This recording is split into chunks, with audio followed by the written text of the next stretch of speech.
Good morning. Hello. Welcome. Thank you all for joining us today. My name is Marissa Payne, and I'm the Celebrations Product Manager at Prestige Senior Living. Celebrations is our innovative wellness-focused lifestyle program, specifically designed to nurture body, mind, and spirit with an enhanced focus on fall prevention and maintaining and improving cognitive function. In fact, our cognitive stimulation programming has been designed in collaboration with Dr. Robert Winningham to specifically activate the regions of the brain clinically proven to improve cognitive ability.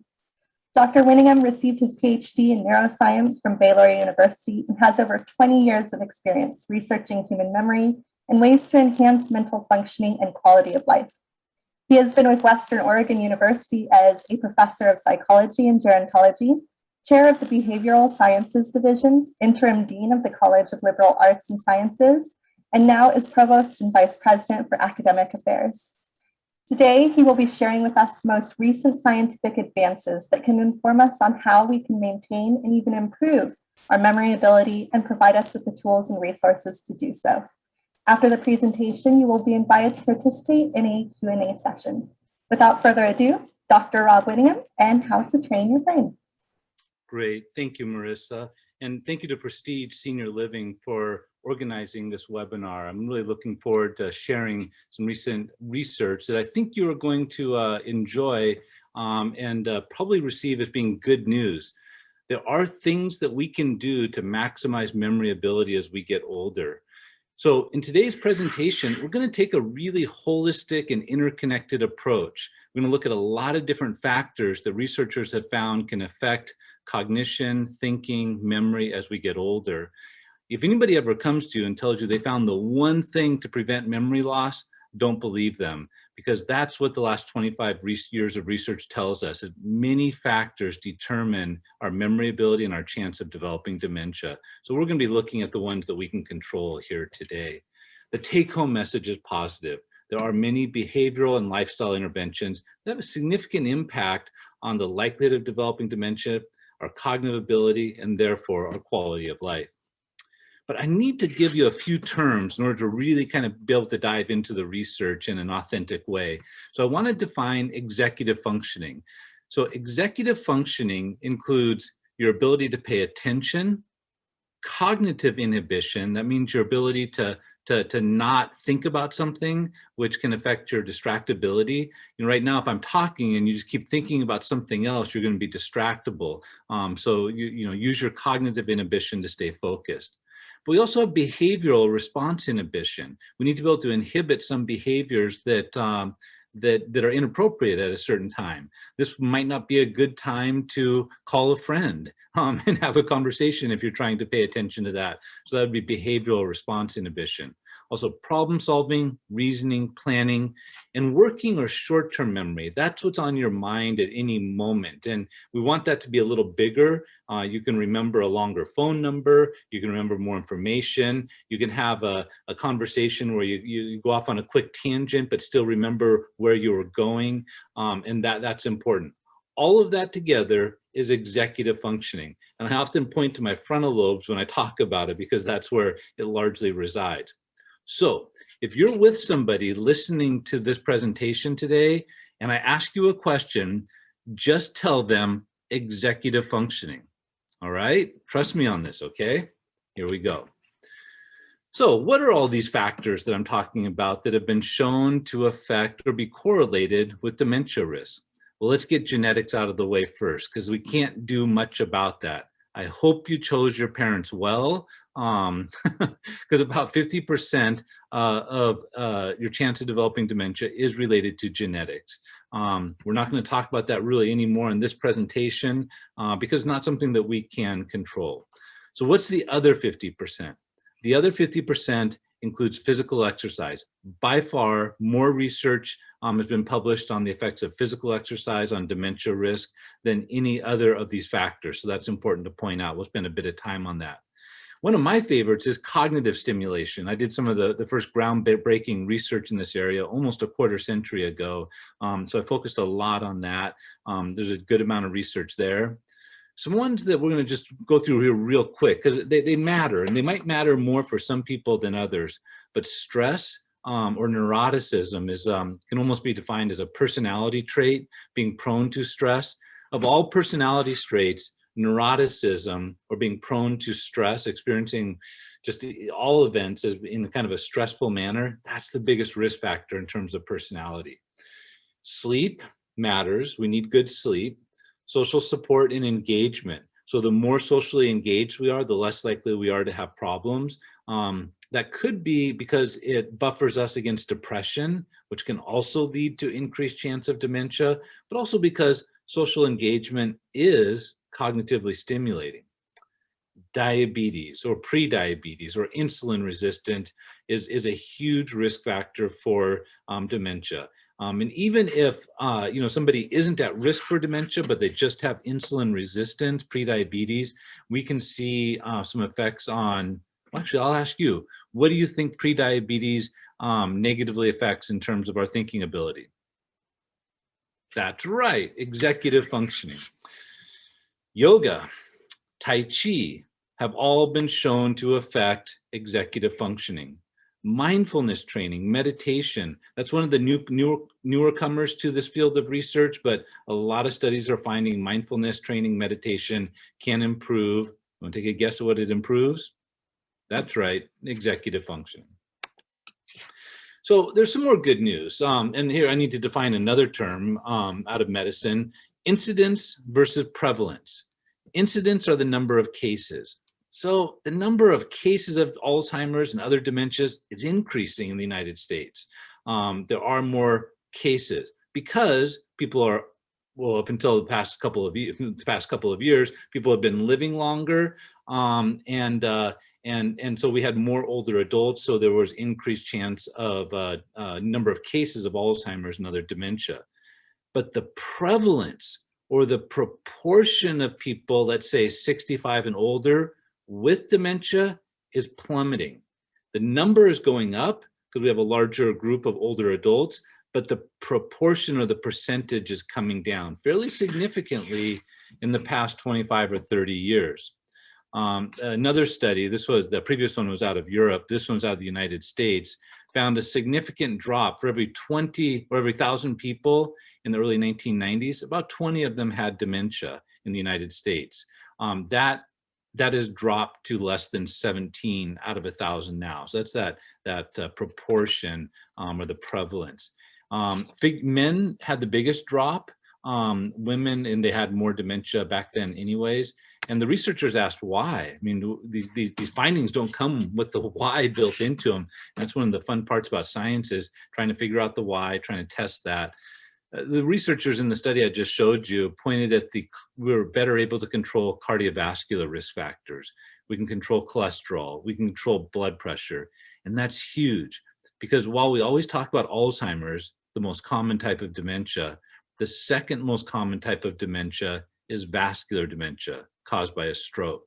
And that, in many ways, is more preventable and less genetic. It's more related to your lifestyle. So we're doing a much better job at controlling high blood pressure. Better education, more cognitive stimulation. And then a really big one is that the greater awareness and importance of physical exercise. We see older adults, retirees, exercising much more than we did 2, 3, 4 decades ago. And that's going, as you're going to see in the research, has a really significant impact.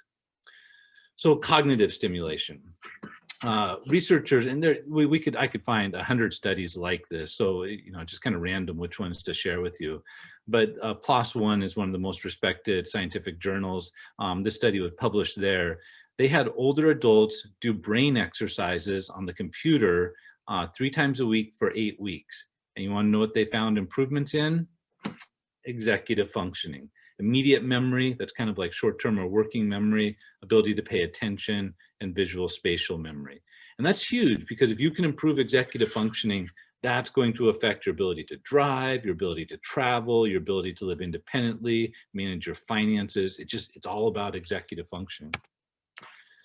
Another study found that people who participated in more cognitively stimulating activities had a slower rate of decline in memory. There's some really predictable declines in memory, speed of processing, attention. Those are going to decline if you're fortunate enough to live long enough. but they decline less the more cognitive stimulation you have. And that accounted for about 15% of the equation. 50% of that equation is genetic. So this 15% is a big part of the 50% that's in our control, cognitive stimulation. I'm proud of this. So this is a former student of mine, Justin Carr. He conducted a meta-analysis, and I'm focusing mostly on meta-analyses today. This is when we take a bunch of published studies, we combine the data. It seems nowadays you can find a one-off study to support just about anything you want. So I really focus on meta-analyses. We know the effects are real. So Justin conducted a 46 study meta-analysis on the effects of either cognitive exercise, brain exercise, or physical exercise, looking at the effects on cognitive abilities and aging. Both cognitive and physical exercise improved executive functioning. That's what, when we combine all of the studies, that's what we find. Now, we can also combine physical exercise and cognitive exercise together at the same time. This is called dual tasking. This is probably the hottest topic that's being researched right now. It's the newest area, and it's looking like it's the most effective. So there are some products out there will have people exercise while doing a brain exercise at the same time. There's this one called a Cyber Cycle, where you do kind of video games while you're on the bike cycling. Another great product is called Smart Fit. A lot of communities have that, and they're combining both the physical exercise and the cognitive exercise at the same time. That leads to improvements in executive functioning, and in this study it was kind of neat because they actually saw more efficient brain activity in the prefrontal cortex, right behind your eyebrows there, where executive functioning kind of resides. So what are we talking about? We're talking about things that require attention. You know, you're doing it right now, listening to a professor who's talking probably a little too fast because he wants to get in a lot of information in the hour. You know, that requires a lot of attention. You can't space out. You can't be distracted. Sudoku is one of those that can exercise that much better than something like crossword puzzles that has a little bit of attention, but it's mostly recalling previously made memories, which frankly, you can do that with early to mid-stage dementia. It's not really exercising the right ability when you do crossword puzzles, but Sudoku does. And if you don't know how to play Sudoku, you're going to learn now. It's fairly simple.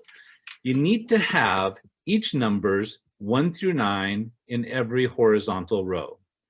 You need to have each numbers 1 through 9 in every vertical column.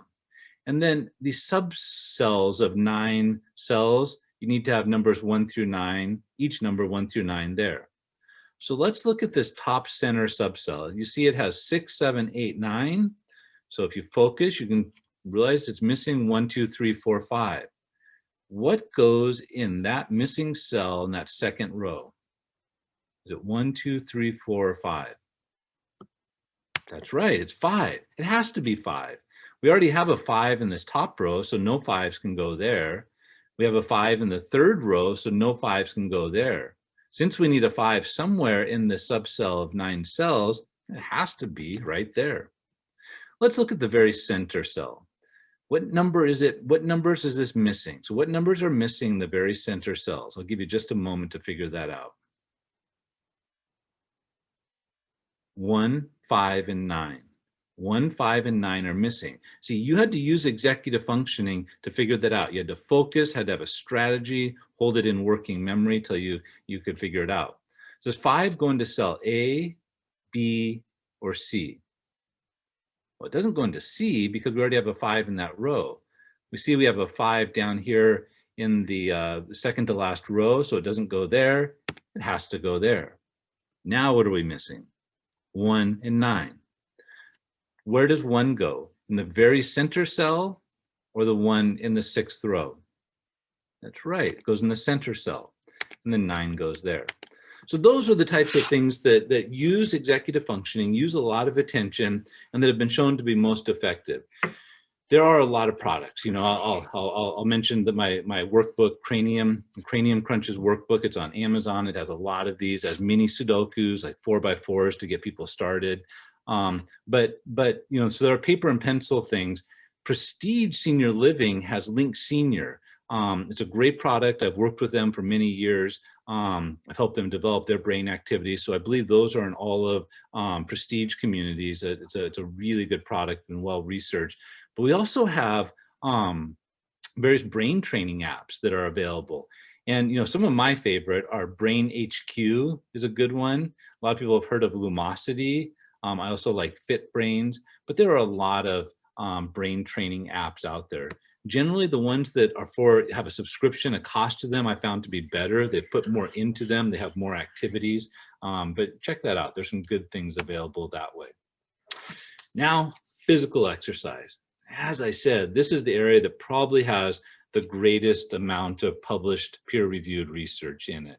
So walking, just a great thing to do. The Fitbits, the Apple Watches, so many of us wear them now. That keeps us motivated. We push ourselves a little bit more, something I would highly recommend doing.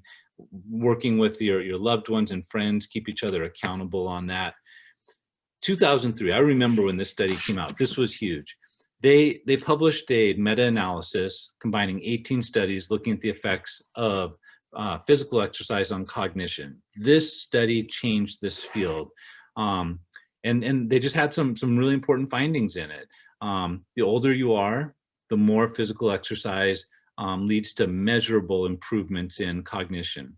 For some reason, females benefited more than males, and the type of exercise mattered. Even back then, they figured out that a combination of aerobic training and strength training worked best. That idea has been well researched and supported since then. Strength training, even by itself, has been shown to be very effective at improving cognition. And then, not surprisingly, the length of the program matters. The more you do physical exercise, the better it works, and probably the longer it lasts if you ever have to stop doing physical exercise for a while. So there's a lot on this slide here, but these are the different types of physical exercise that have been researched and been shown to lead to improvements in executive functioning. That's what they all look at. That's what we measure. So aerobic training, getting the heart rate up, getting the breathing up. Strength training, lifting weights, doing some resistance training. You can use the TheraBand, the kind of the big rubber band material. Yoga, depending on how you do it, can have both some strength training and some aerobic training in addition to flexibility. The neat things about yoga, and I think I have another slide here on it, yoga also has cognitive training. So, many times, I do this with my 11-year-old son. He likes to meditate when we go to bed. We're counting our breaths. We're focusing our breath.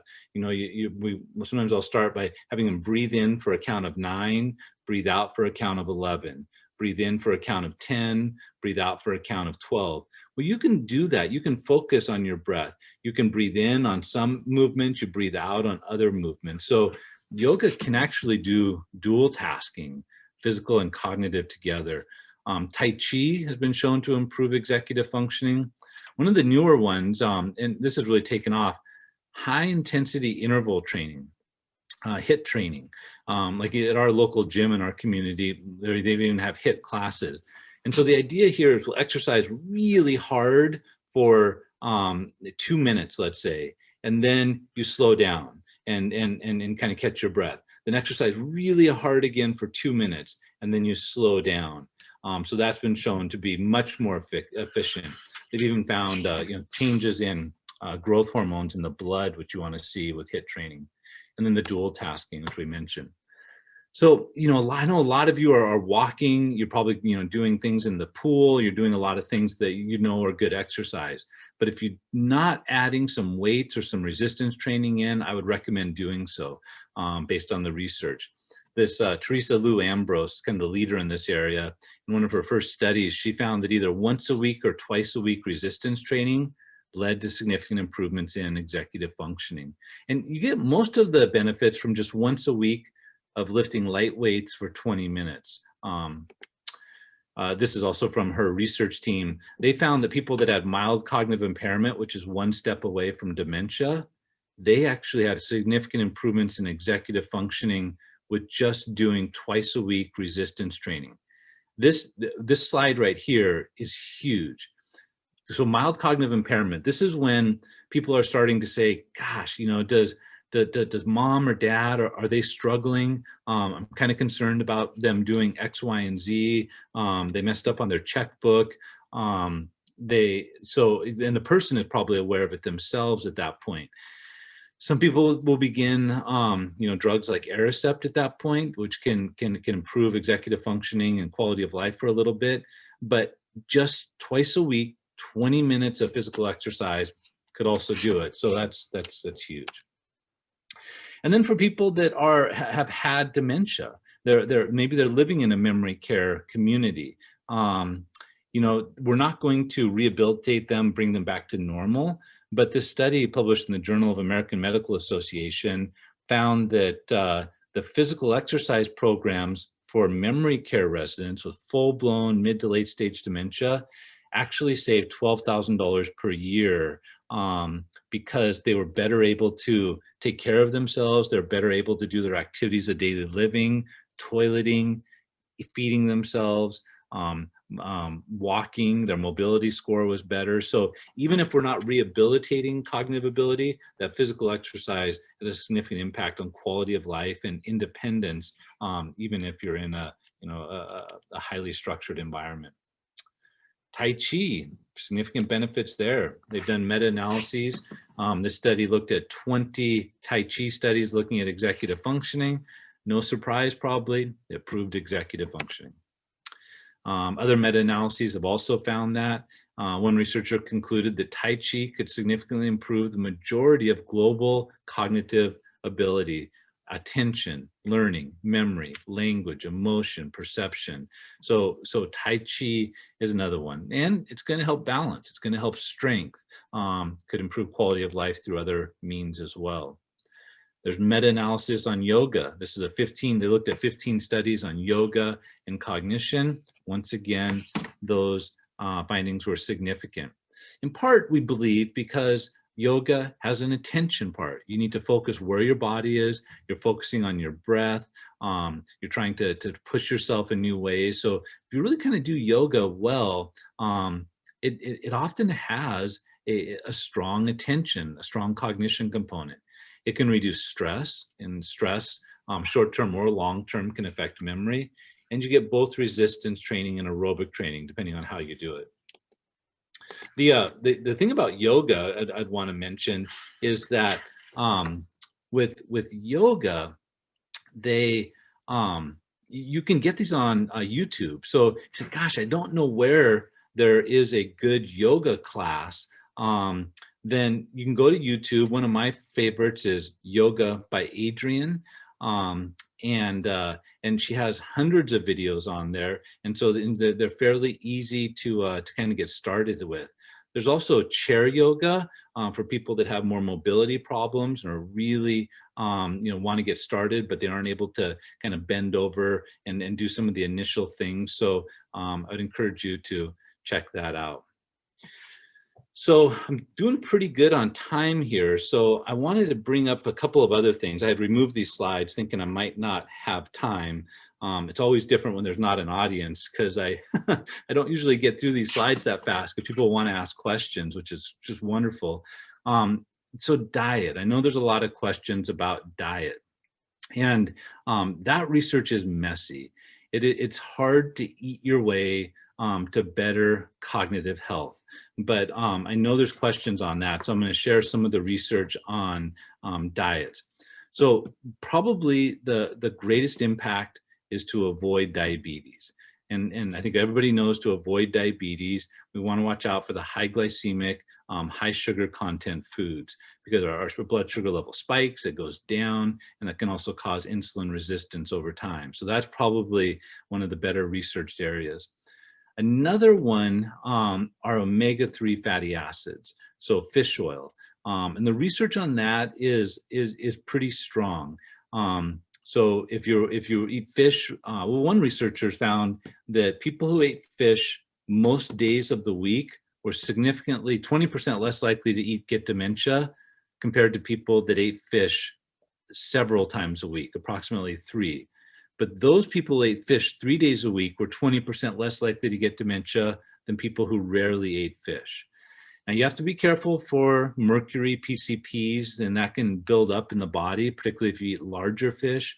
I just happened to see, I was at the Oregon coast recently, and a lot of tuna come in, and they were cutting a large, huge tuna that came in where we were this weekend. And I mean, it was like 100-pound tuna. That tuna is a bigger fish, has eaten a lot more fish. The mercury has gone up the food chain. And what I was thinking about when they were cutting that up, that probably pretty high mercury in that large fish. So you can take fish oil tablets. Those are usually made from smaller fish. So we will even take krill tablets, which is even smaller. So something can be done. So just be smart about the type of fish you eat. Don't eat a lot of big fish every day. So that was one. The other one are antioxidants. I don't hear as much about it, but blueberries, people used to talk about, are extremely high in antioxidants. One of the only foods that's higher than that is prunes. But I'd rather eat a handful of blueberries than prunes. I don't know about you. But the antioxidants actually protect our cells throughout our life. And prevents damage from the free radicals. So that's just another way just to protect brain cells, but also other cells in your body, which is probably why antioxidant consumption, which can be easily measured by fruit and vegetable consumption, is highly correlated with chance of cancer. There's a lot of reasons people get cancer, but there is a significant correlation for the more fruits and vegetables people eat, the less likely they are to get cancer. So we've covered a lot here, and I'm hoping that you all have some questions, and because that often is a great way to kind of engage. So I think we can conclude that participating in cognitively stimulating activities is associated with a significant decrease in our likelihood of developing dementia. If you want to get started on that, and you don't happen to live in a prestige community where you have Link Senior, and other brain classes and the physical exercise classes, you might check this out. It's available on Amazon. I work with Activity Connection. They make activities for really the entire retirement community industry. So we put together our best activities for that. These cognitively stimulating activities, the idea is that they're going to delay the need for more intensive care. This is all about, and I'm always thinking about, how do we maximize independence as long as possible? As a colleague of mine, Dr. Landry wrote a book. He wants people to live long and die short, where we're living our best life as long as we can, and then not having a prolonged period of medical difficulties that kind of rob us of our independence. We can do this with proper food, physical exercise, the different kinds, and I hope you can commit to trying to do more of that physical exercise. If you don't have an exercise tracker, get one. Get one for your partners and your friends. Keep each other accountable. My wife does this. My wife and her friends, they have competitions, and they see who can get the most steps in a week. And so I'll ask my wife, how many steps do you have today? And if it's less than 10,000, I know we're walking around the block after dinner. And then when she's in a competition with her friends, she gets downright mean, and we're doing a lot of walking. So that's a great way to motivate.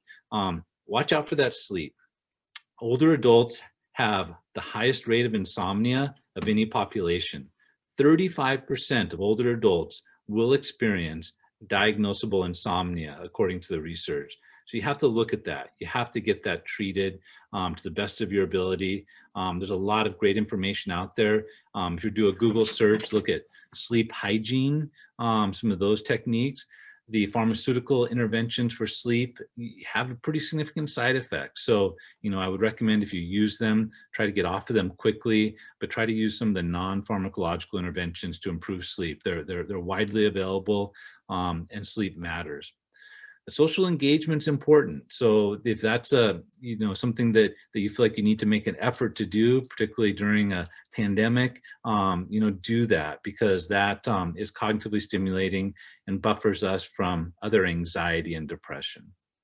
So I'm going to stop there and see if there are any questions, and maybe we can kind of share some additional ideas. So Marissa, any questions come in? Yes, we have two. We have one in the chat from Judy, who's asking, does Prevagen work? You know, I'm sorry, I don't know the research on that. Last time I looked, I couldn't find any published research, but generally, if things that have the antioxidants are going to help, things that have the fish oil are going to help. The other thing that we'll sometimes see in some of these supplements are the stimulants. So sometimes we'll see even just caffeine for a short period of time can improve sleep. So some of these supplements that are really popular will have some sort of a natural stimulant to them, and that can help in the short term. So I'm sorry, I don't have any more published research on that. Do you have any more questions I cannot answer, Marissa? We have Lynn has raised her hand. So Lynn, I'm going to send you a notification that lets you unmute your mic so you can ask your question.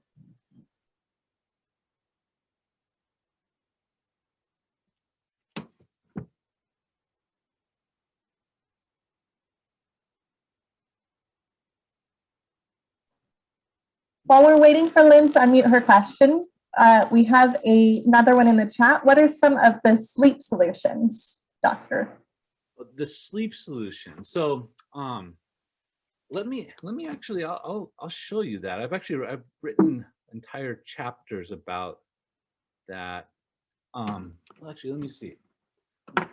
Hold on. Book open here. Tablet available. I have to just do this. So the thing about sleep is we need to prepare our mind and body for sleep. So a lot of the suggestions on sleep are related to that. You obviously want to avoid caffeine. Caffeine after 4 o'clock has been shown to significantly decrease sleep. We also want to make sure that we don't have sleep apnea. So sleep apnea is often associated with being overweight, or sometimes there's another type of sleep apnea where you stop breathing. That can cause some serious problems. So I'm looking at my book, Train Your Brain. We had a whole chapter on this. So one is to keep regular hours. So try to go to sleep at the regular time. Exercise. Exercise has been shown to improve sleep. And there were a couple of studies that found stretching and moderate exercise in the morning were more beneficial, one of the most beneficial ways to improve sleep. Alcohol, ironically, kind of makes you sleepy, right? It's a depressant, but anything that makes you sleepy actually disrupts your sleep. And you'll notice you'll wake up every 90 minutes. You might get 3 hours, but you'll wake up after 3 hours or 4.5 hours. So don't drink too much alcohol late in the day. Taking a nap. So this is an interesting one. So you may have heard, 10, 20 years ago, doctors may have said, okay, you're struggling with sleep, avoid napping. We have changed that now because new research has come out that has found that napping will cause older adults to sleep a little bit less at night, like maybe 10 or 15 minutes less on average, but over a 24-hour period, they got significantly more sleep. So napping is actually something that can help overall. Try to unwind.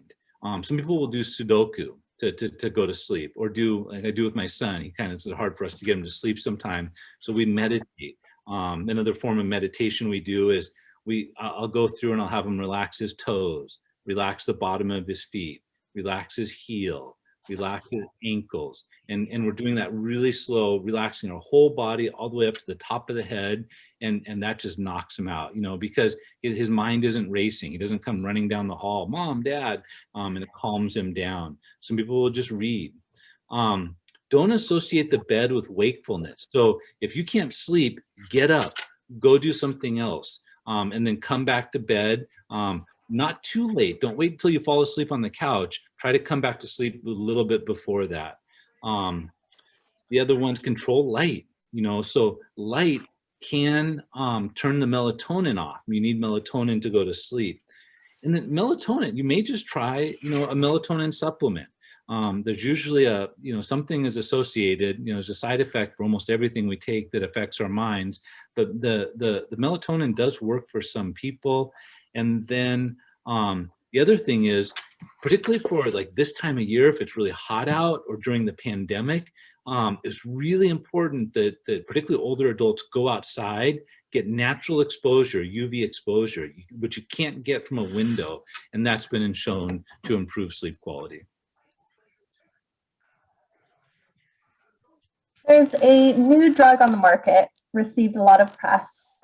They can't recall the name, but it was made by Biogen, costs about $50,000 a month. Do you have any feedback on that? You know, not just what I've heard the scientists say kind of in the media on that. There was a lot of push to get that approved. People really want these drugs out there. The thing is, it doesn't appear to have a significant effect. People want a pill to fix this. The one thing I can say, I promise you, I guarantee you that the things we talked about in this presentation have a bigger effect than the new medication or even Aricept that's been available for some time. The problem is a lot of these interventions we talked about here today work better if we get out in front of it.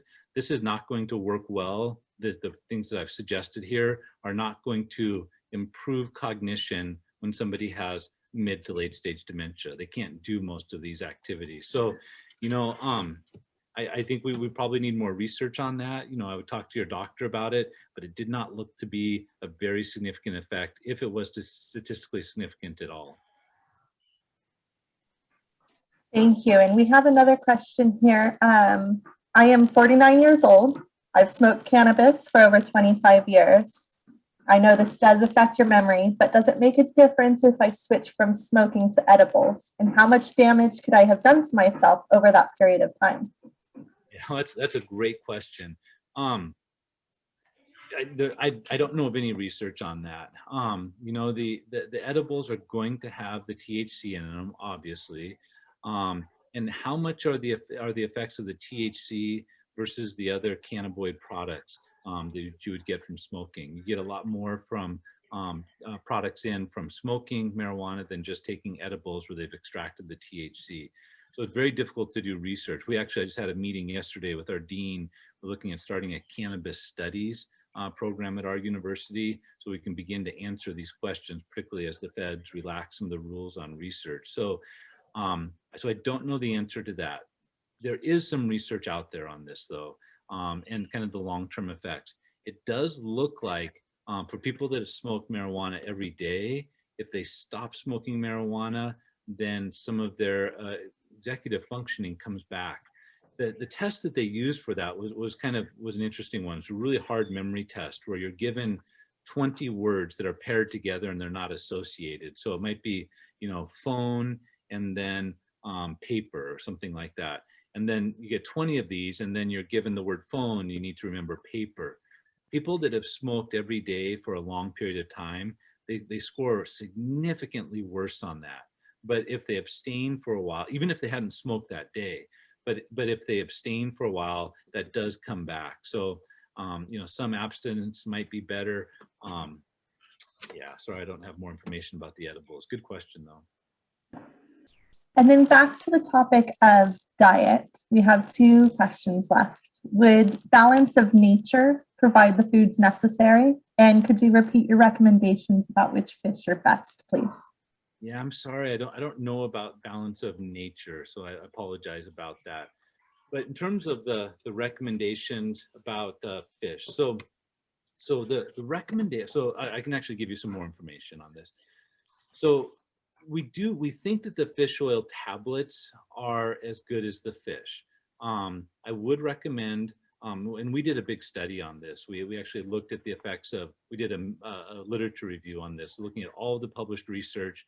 We published this in a journal, a scientific journal, and one of the things, and we even hired a biochemist to consult us on this paper from the food industry. One of the things that we learned is that, first of all, the fish oil is good.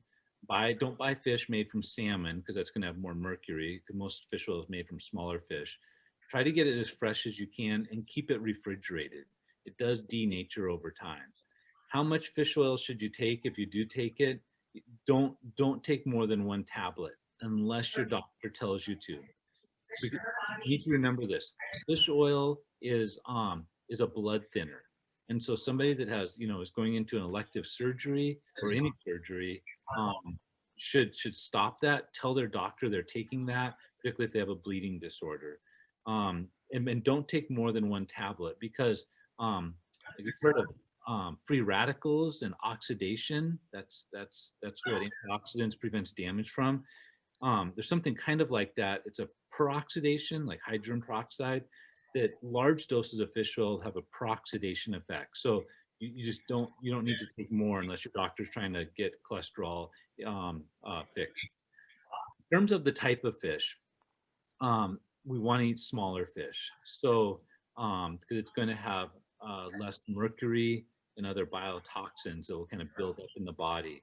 So the salmon isn't bad, but it's a pretty large fish. Smaller cod is good.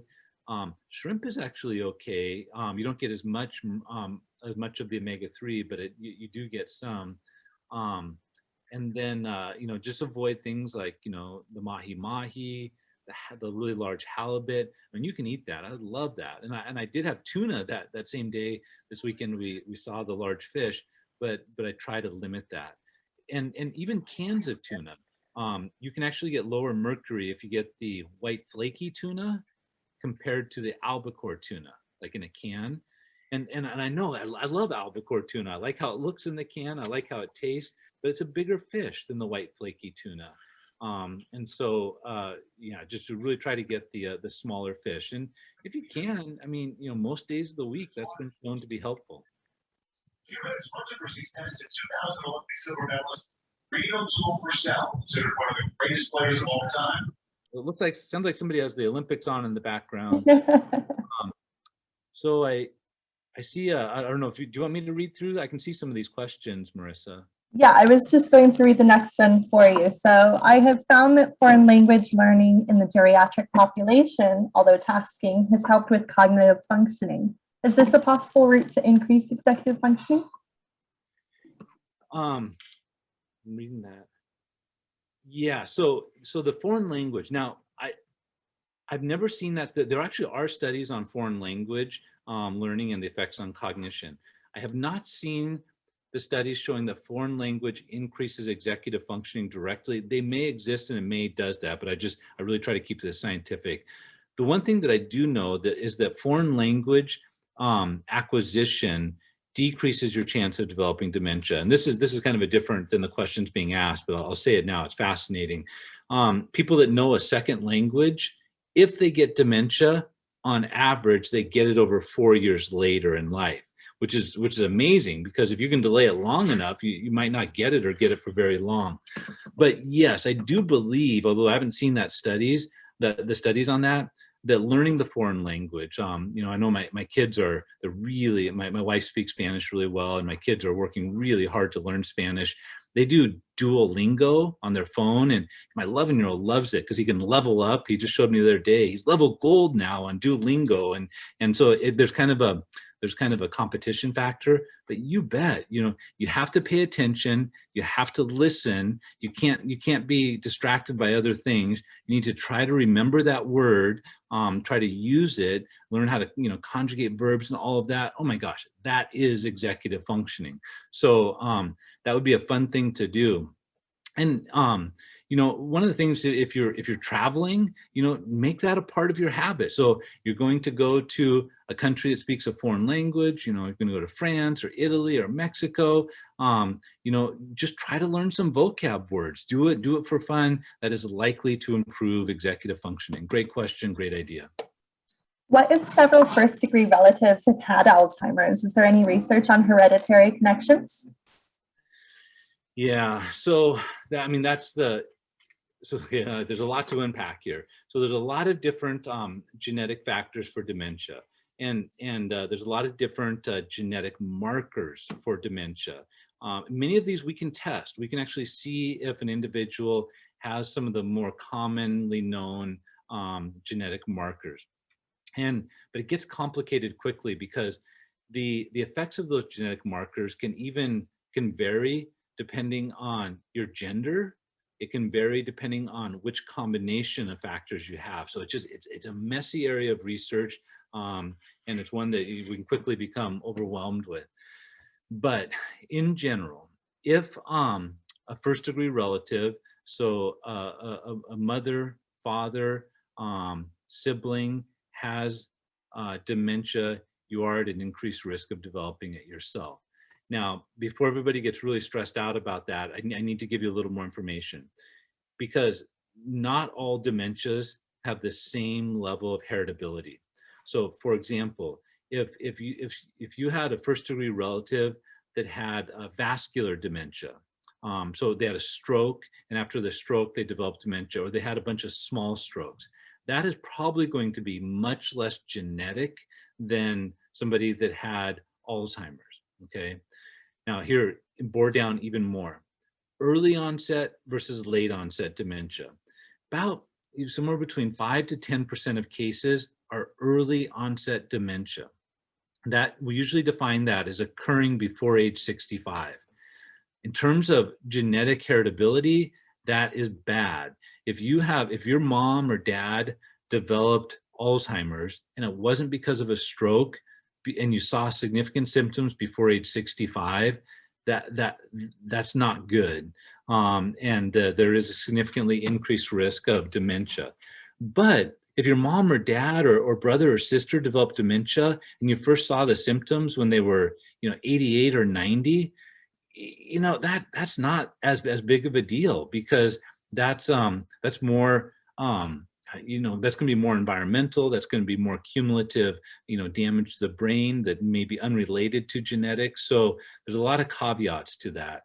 The interesting thing though is the early onset dementia. So most of you, I just put your mind at ease if you have a close relative who had dementia, because for most of you that relative did not have early onset dementia because it's so rare. But if they did, the things we talked about in this presentation in terms of cognitive exercise, physical exercise, help more. Let me say that again.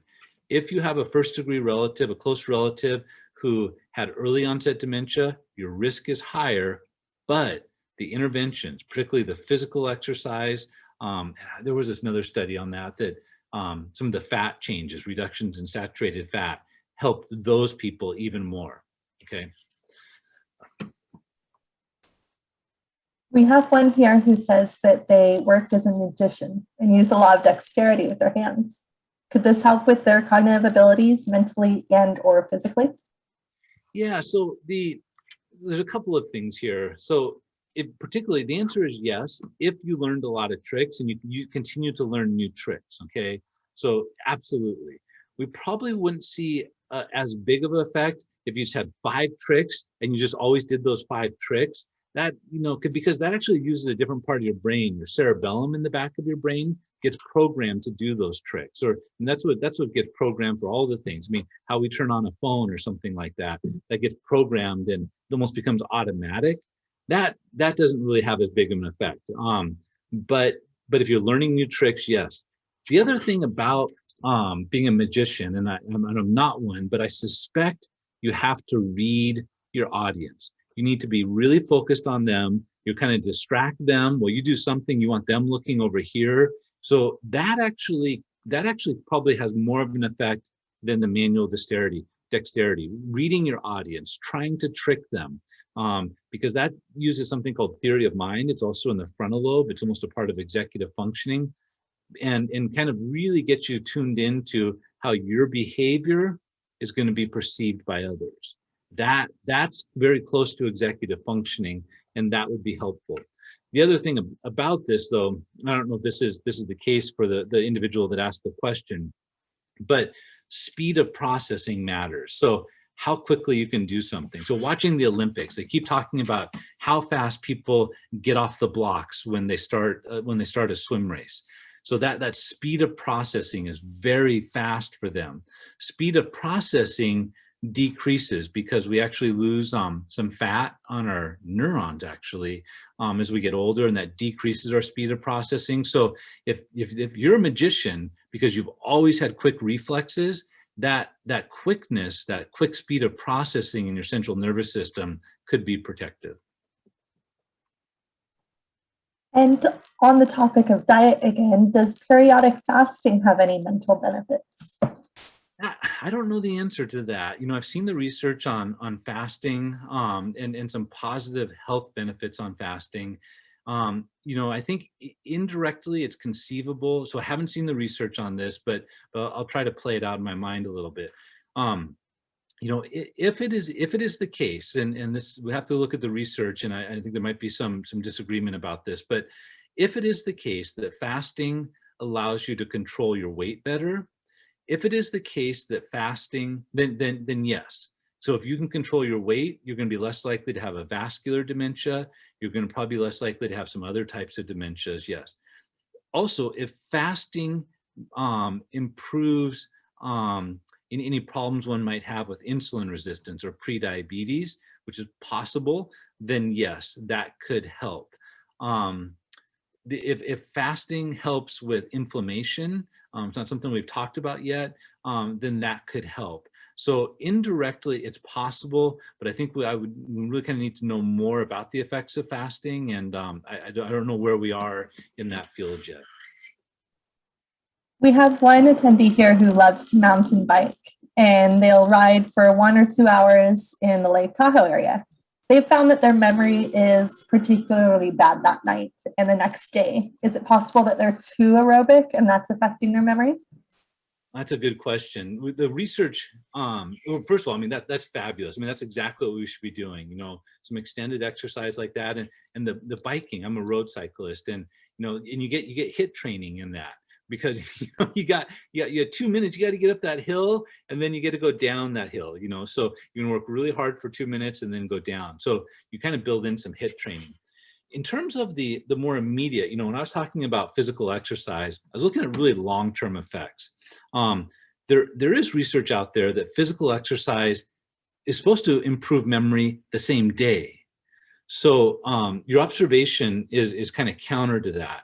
And what I'm wondering is, 1 to 2 hours, I mean, if you're pushing it hard, I'm wondering if there's some hypoxia in there, and you could see that if you just have a hard time getting your heart rate down.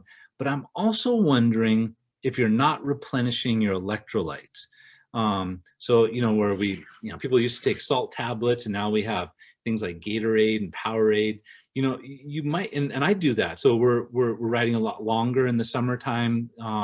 And, when we go for, 50 plus mile bike rides, then I'll put some electrolyte tablets in my water. And that has sodium, potassium in that, and some chloride, sodium chlorides in there, because your cells need sodium chloride and potassium. And if they don't have them, they're not going to fire. So I would be willing to bet, if you're not drinking anything to replenish those, that you actually probably have some electrolyte imbalance at the end of the day. And I would look into that, because your experience is counterintuitive. It probably isn't hypoxia. That should return to normal fairly quickly. I do wonder if that's a bit of it. So yeah, I don't know. I would love to get feedback on that. If you want to type in if that electrolyte answer might make sense for you or not. While we're waiting for them to respond to your answer on that one, so you've mentioned fish oil supplements and now electrolytes. We have another attendee who wants to know more about vitamins in general. Yeah. So the research on this is messy. I think that, and you're going to hear people say things like, if you should try to get all of your vitamins from your food, if at all possible. And I think that probably is good advice. But it gets messy though. So and there you can find research out there that shows, and a lot of times this is funded. The 2 studies I'm thinking of were actually might have been funded by the industry, the vitamin industry. So take it with a grain of salt. But there are a couple of studies out there that talk about a multivitamin being helpful. So maybe that something like that could do some help. The one area where the answer is yes on the vitamins is vitamin B. And there's a bunch of different types of vitamin B, and there's a bunch of different types of vitamin B deficiency, B6, B12, folic acid, thiamine, and whatnot. one of the things that happens as we get older is we have some changes in the pH in our GI system, and compounds cross membrane barriers in part by differential in the pH on both sides. And as the pH in our GI system changes, it's my understanding that the vitamin B as in boy, is less likely to be absorbed. And this is important, and this is something that your doctor may have even tested for, because vitamin B deficiency can actually cause something that looks a lot like dementia, and very likely is diagnosed as dementia, but it can be stopped with some vitamin B supplements. But they don't give them orally because of this. They often give them in intravenous shots, so they don't have that absorption problem. So vitamin B is one that that you can have some effects. But too many vitamins or too large of a dose of vitamins can also have problems. So an example of that, the research out showing that vitamin E, that some people use that for skin health and complexion. Vitamin usually comes in a clear tablet. A fairly moderate dose of vitamin E has been shown to increase the chance of stroke. And it wasn't a huge increase. It was like a doubling, and a doubling of a small chance is still small. But that's a difficult question to answer, and it kind of depends on the vitamin. It depends on what you're eating, and it depends on if you have any vitamin deficiencies, particularly vitamin B. The other one, I think most people on this call know that iron deficiency can also cause some problems. So this is something I would really talk to your doctor about, because it's not, and then this isn't one of those just talk to your doctor because I don't want to answer the question, but this is one, talk to your doctor because, she may be able to look to see if they've tested for that, if there's other indications of some deficiencies, and in which case that could be a very important conversation. And last question. So on the topic of the cognitive exercises themselves, is it ever too early or conversely too late to start building in cognitive exercises into your daily routine? Yeah, that was a well-articulated question. Probably never too early, particularly if you enjoy it, it's fun. There's research that shows even greater cognitive stimulation in school-age children or greater educational attainment leads to decreased likelihood of developing dementia. And it's in part because of the way the brain gets more wired up, and you can have some more redundant connections in the brain.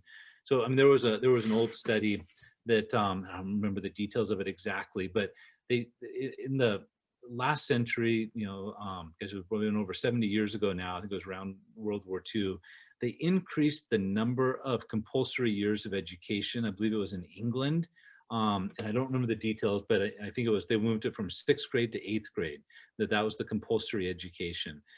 And that year, those years where they had the couple more years of education was provided to everybody, then they look 70 years later down the road, the people that got the 2 years extra of education, when you looked at the whole population, it wasn't a huge effect on the individual basis, but when they looked at the whole population, the people that had more free education, they were less likely to get dementia. So I don't think it can be too early, because what we're doing is developing improved attention. If we can just maximize our attention in middle adulthood, let's say, early older adulthood, then you have more to lose later. Okay, so that's really important. You mentioned, is it ever too late? That it can be too late. When you get to the diagnosable dementia, the mid-stage dementia, these aren't the interventions that are going to help. The cognitive stimulation won't help there. I've never seen it help. It's effective at mild cognitive impairment, and then it's probably still effective, but less so at early stage dementia. And then at that mild cognitive impairment in early stage, I would want to be adding in a lot more physical exercise, because that seems to be a little more effective at that stage. And then at the mid to late stage, then I'm looking at quality of life. And then that's where I would definitely be adding more physical exercise. So yeah, it's kind of a complicated answer, but great question. And are there any additional written or online resources you would recommend besides, of course, the Cranium Crunches workbook? Yeah, I mean, there are more of those types of books out there. So I would do the ones that you find fun. what you'll find in the workbook, we have some information about just how the brain works and exercise in the different parts of the brain, but they're actually activities, and we show which part of the brain is being exercised. So you can find some fun sort of brain games that require a lot of attention. So those would be good. And then, yeah, increasingly there's quite a few. I would just, type in, maximizing memory ability, just the book, Train Your Brain. I guess that's not showing up, but, there are books like that are out there if you want to learn more about this. So yeah, you get the books. There's a lot of things that kind of look like Sudoku that are different, that can be done, that really exercise executive functioning. But really, I would, if you have a smartphone or a tablet, I would strongly, and you're really wanting more of this, I would strongly recommend getting one of the apps like Brain HQ, because you get to track yourself, and it's going to get progressively harder for you at the right time. And I know that in Brain HQ, for example, once you get more than 80% correct, it actually makes it harder, and that's based on some really sound research. So I'm a big fan of those, and you're probably going to get a greater dose there than even the Cranium Crunches workbook, or some sort of modified Sudoku. Thank you, Doctor. And that's all of our questions. Did you have any closing comments for our viewers? Well, no, I just thank you. I loved those questions. You can see how that really kind of rounded out the presentation. So you did a lot of my job here today, and just thank you, Marissa. It was a real pleasure to work with you again. Thank you, Dr. Winningham. It has been a pleasure to host you. Thank you for sharing all of this useful information with us, and also some practical tools and resources so that we can implement this in our own lives. If any of you listening have any follow-up questions, you can email me at marissa.payne@prestigecare.com. And shortly after this session, you will also receive a follow-up email with both a copy of Dr. Rob Winningham's slides, which he's kindly provided for us, and a recording of the session for future reference. Thank you all very much for joining us. And again, thank you, Dr. Rob Winningham. Bye, everyone.